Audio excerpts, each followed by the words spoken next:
Hey everybody, welcome back to another flow. Today's focus is going to be on the spine. I call this one Spinal Hygiene, and it's something I do 2 to 3 times a week. Just starting off with some thoracic spine circles here. It's just to bring some blood flow into the area, improve the posture. It sort of acts as like a self-chiropractic move. You can really get a lot of pops and cracks through the rib cage and through the spine if you've been doing a lot of sitting.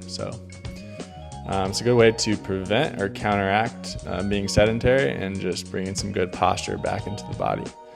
Same thing here with the hip circles, 5 to 10 reps, just a classic hip circle we all know and love.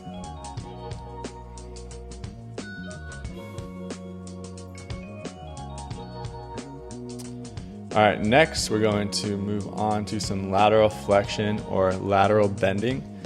This is something that's kind of overlooked in a lot of programs. It really just brings a lot of length through the sides of your body, and when you open up those areas, it seems to bring a lot of relief to the lower back as well. It just really opens up the hip flexors, creates a lot of length through the obliques, through the lats, and the erectors of the lower back.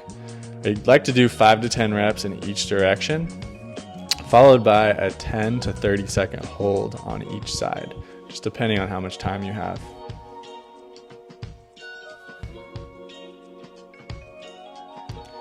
All right, next we will get back down onto the ground, just getting in this classic prayer position. Something I like to do in literally any yoga flow, just to really open up the ankles, really get some compression through the knees.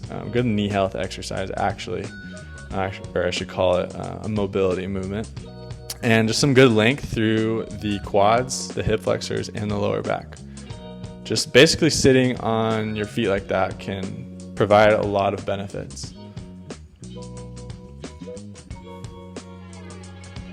In any spinal hygiene or spinal mobility flow, you got to throw in the cat-cows.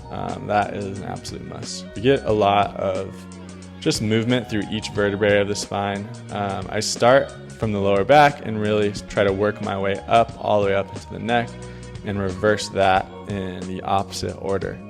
Anywhere from 5 to 10 reps on that, going nice and slow. Following that, we're going to go into a cat stretch. So I'm going to walk my hands forward here and really put some compression under the armpits. This is going to give you some good extension through the thoracic spine. I do these little bounces, usually 10 to 20 reps, just to kind of relax the lats and the shoulders. And then I'll hold that stretch for about 20 to 30 seconds. I've been doing this stretch for a long time, so that's why I'm going up onto my fingertips here. Just allows me to get a little deeper into that stretch. I always follow the cat stretch up with some just classic child's pose to cobra. We got Leia making a little celebrity shot there.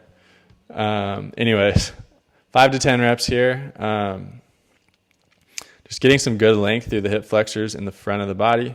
Obviously, when you go back into that child's pose, it helps just relax all that tissue that you just stretched in the front. So 5 to 10 reps, forward and back, followed by a 10 to 30 second hold in that cobra position. Usually follow that up with call this a T-spine reach through.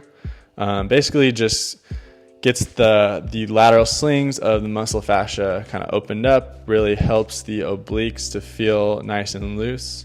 And I usually get some good popping, honestly, through my neck here, which sort of brings a lot of relief and just gives me a feeling of openness through my neck and my thoracic spine. Throw my arm up here. This is a little more advanced. You'll feel a real deep stretch. But if you're not feeling much of a stretch without the arm up, I recommend throwing that arm back and getting into a deep stretch, 10 to 30 seconds here. All right, guys, that's all I got for you. Thanks for joining me once again, and we will see you next time. All right, take care.